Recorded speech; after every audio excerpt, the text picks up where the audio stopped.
که خاضی شنې مې په قبر وي ولاړې، که غلام مړ یم راځئ توکۍ پې لاړې، چې په خپلو وینو نیم لمبېدلې، په ما مه پلیتوئ د جومات غاړې، چې سورې سورې مې فوج د دشمن نه کو، مور ما پسې په کم مخبته جاړې.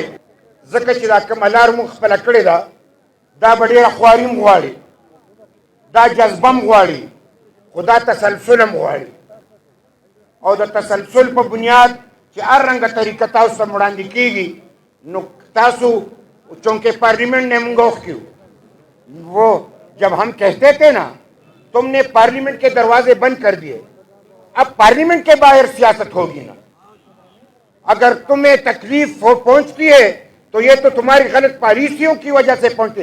ہمیں پارلیمنٹ کی اس طریقے سے ضرورت نہیں ہے کہ تم ہمیں پارلیمنٹ لے کے جاؤ، لیکن ہمارے راستے بند نہ کرو، عوام کے راستے بند نہ کرو.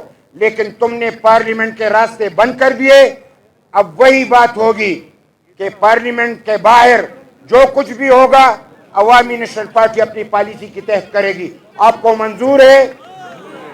ګرانو ملګرو، داسې دا ټول هغلته چې لاسونه ښکاري چې کوم هم پالیسي وي او موږ د جمهوریت دپاره، د خپل قوم دپاره، د خپل حق دپاره، د باچا خان سوچ او فکر دپاره، د والي خان د نظریې دپاره نیغ په نیغه به مقابلې ته ودرېږو.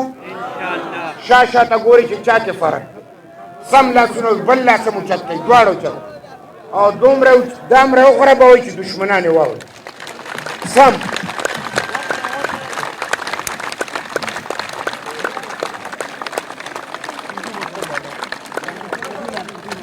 زه ګرانو ملګرو ستاسو د ټولو شکریا او ستاسو نه په دې خبره اجازت غواړم.